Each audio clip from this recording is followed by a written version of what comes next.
That is just nuts.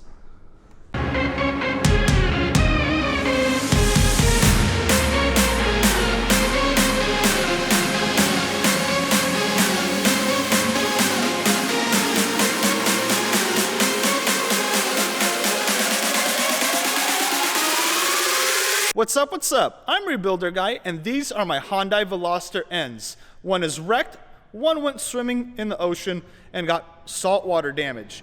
This one has some severe frame rail damage here, and obviously that one just has salt water in the engine, which caused it to lock up. See if I'm pushing down on the crank here. The engine is seized and it's not going nowhere. In the last video, I asked you which one would you want me to rebuild, and I listened to your comments, and I'm going to be rebuilding the flooded one. That is correct. We're going to be gutting it all the way down to the bare metal. We're going to be pulling everything, the harnesses, the heater core, the sound deadening around the firewall. So let's start pulling both of these apart and seeing if we could get this thing back on the road.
The engines are out. The wrecked one here, we had to cut the frame rail to pull the engine out. Both frame rails were tweaked.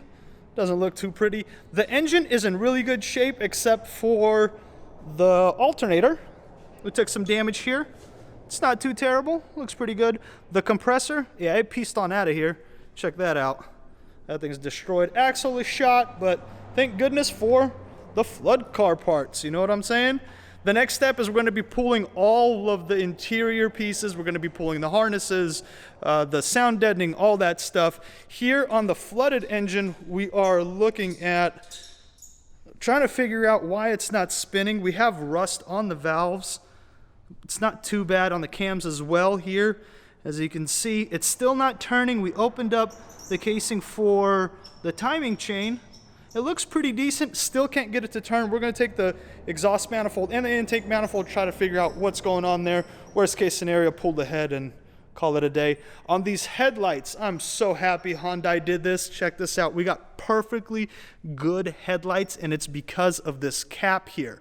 What they did, they put like this absorber bag, so absorbed all the moisture, and everything that was supposed to be in the headlight ended up here. So Hyundai, thank you very much. You guys saved me about $1,000 on headlights. All right, let's jump in on this interior.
Both cars are completely disassembled to the bare metal. The wrecked one still has a couple pieces left, but the flooded one here is looking rough, boys.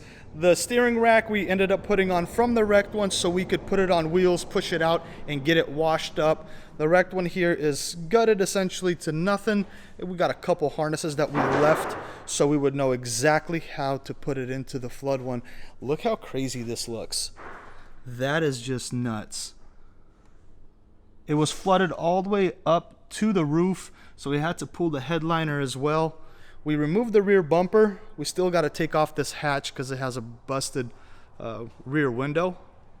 And I just wanted to show you real quick what happens to saltwater damaged ECUs and modules. Check this out. This thing was so bad it almost caught fire. We pulled it apart and it was damaged really bad inside. The ECU here is completely toast. I think this is the only way that you could actually technically rebuild a salt flood is by pulling all of these parts and then swapping them in with non-flood parts. All right, in the next week, in the next video, we should be getting the engine in and hopefully firing it up. So thank you so much for watching, liking, commenting, and sharing. My uploads have been a little bit crazy because I've been doing that. So thank you for being patient with me. We'll get back to this as soon as we can. I will see you in the next one. Peace out.